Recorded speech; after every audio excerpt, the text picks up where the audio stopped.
My name is Kendall George, and I am here with the newly elected Associated Students President, Trevor Guthrie. Hey Trevor, how's it going? Pretty good, how are you? Good, thanks for being with us today. Thanks for having me. We're just gonna ask you a couple questions about your election, what it was like, and a couple things that are coming up in the future for your time as Awesome. AS President. Good stuff. So first of all, congratulations. How Thank does you. it feel to be elected? It's exciting, it's very exciting. A lot of people, saying, oh, did you win? And it's exciting being able to say, yes, I did. Definitely overwhelming, an influx of emails and commitments and whatnot already getting started, so it's exciting, definitely, but also overwhelming. But Awesome.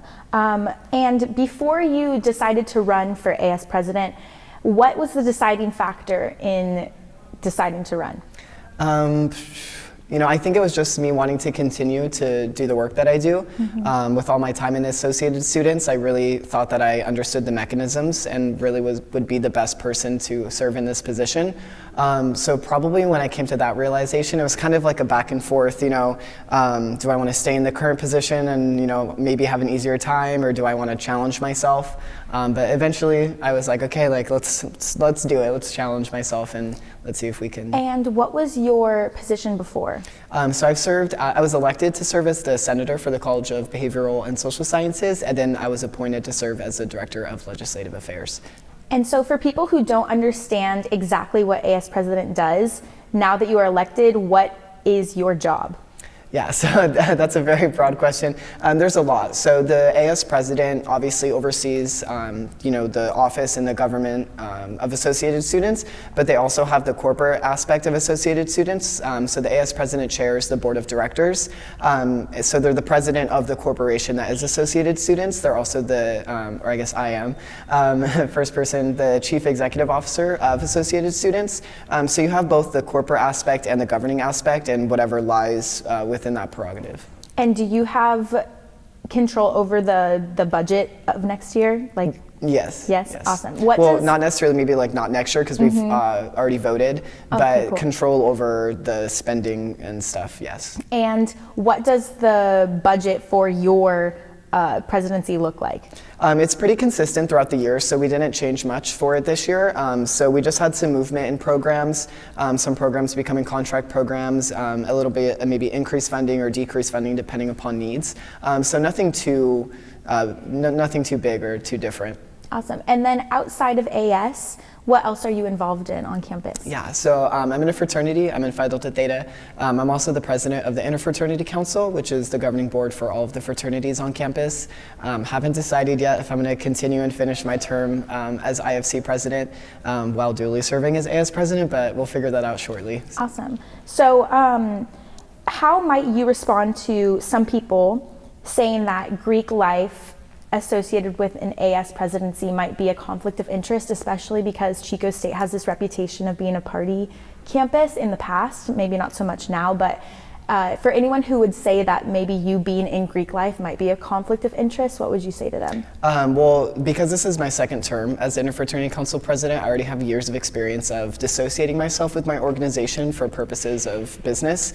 As IFC president, I oftentimes have to dissociate from my own chapter in order to get stuff done for the council. So I don't think that's going to be a huge issue. And the Greek system and fraternity sorority affairs is operated under student life and leadership, not necessarily run by Associated Student Government or any corporate aspect of that. So there really isn't too many conflict of interest. And if there is any, we are through contracts and whatnot as board members to where those problems can be identified and dealt with. Awesome. So last year there was a fee increase that happened that students voted no against, but it ended up being implemented anyways. What was your stance on the fee increase last spring? Yeah, definitely. So I think when we do have questions of fee increases, I think a lot of students are against it. Obviously they were. However, I voted no on some of the fee increases, but I did support some, particularly the athletics fee increase. What I think a lot of students don't realize is the athletics program offers a lot of co-curricular experience and a lot of academic experience for students, academic opportunity that I think that is really important that we fund. Had we not funded that fee increase, we would have lost our D2 standing. How many students would have lost out on scholarships? How many students would have had to go back home and miss out on a college opportunity to where they've become so connected to the campus through these programs? So I did support some of them, yes. And then the climate change class measure that was just voted on. It was voted in support. 65% voted to add the class onto the general election requirements for students. What is going to happen next with that? Yeah, so now we're going to be moving forward with work with the university to implement that. Of course, it is a recommendation to the university, and we don't have any prerogative directly over that. So we were unable to just automatically implement it, but we'll be working with various committees through the academic senate to ensure that this gets carried out. And do you think that it will get carried out? In a number of years, yes. Definitely, we're going to lay the groundwork this year, but it's definitely going to take a lot of years to figure out the logistics of it and kind of figure out how we can implement it into the curriculum. So only 27% of students actually voted in the AS election, and there were 587 students that did vote no to that climate change measure. If this does end up getting put into the curriculum for Chico State and students voted no in majority for the fee increase, is that going to affect again having to make them pay for another class that maybe they don't want to take in sustainability? Or how does AS justify that, saying no to a fee increase but then implementing it and then having this new climate change general education measure put in? Well, I think it's important to kind of differentiate the two between the fee increase and the curriculum. The fee increase was done by the university. The associated students had no, kind of prerogative over how that would be voted or how that would be taken, because it was ultimately the university administration that put it up for a vote. It was Gail Hutchinson that decided she wanted to hear from the students and then made the ultimate decision. The associated students in no way was able to lobby for or against it after that vote was already put out. As far as the ballot initiative or the ballot measure that was just passed, the way that the geography 440 class, the one that had put it on the ballot, the way they've described it, it's going to be implemented into already existing courses. So they're actually handing out little pieces of paper. So like for instance, if you're a political science major, you're going to be taking the same classes, but in those classes, they're going to be talking a lot more about climate change and the cases surrounding it, and basically any politics around it. So you're not necessarily going to be taking a whole nother course that you're going to have to maybe pay for or add to your units. It's already going to be included in your degree. Okay, cool. I think a lot of students would be happy to know that.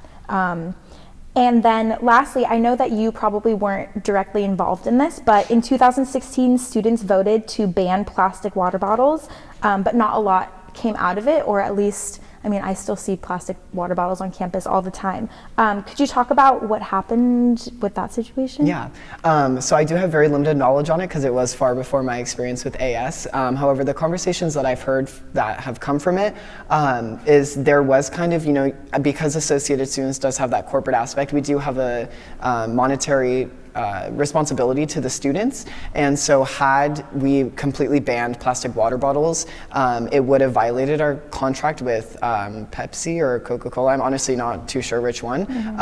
And then the students would have lost out on a lot of sources that the AS is able to fund through that contract. So of course there's politics behind everything, but we'll move forward in ensuring that we're sustainable in any way possible. Great. And then for situations in the future where students might be very in support of something or very in opposition of something, but AS thinks that the latter might be better, how are you going to handle that situation with communicating to students what AS thinks would be best for them?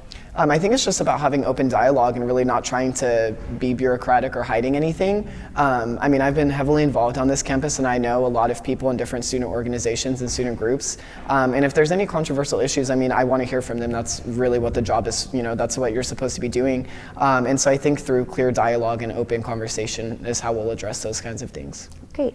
And what is your stance on the low barrier shelter that is set to open in June pending approval? Right.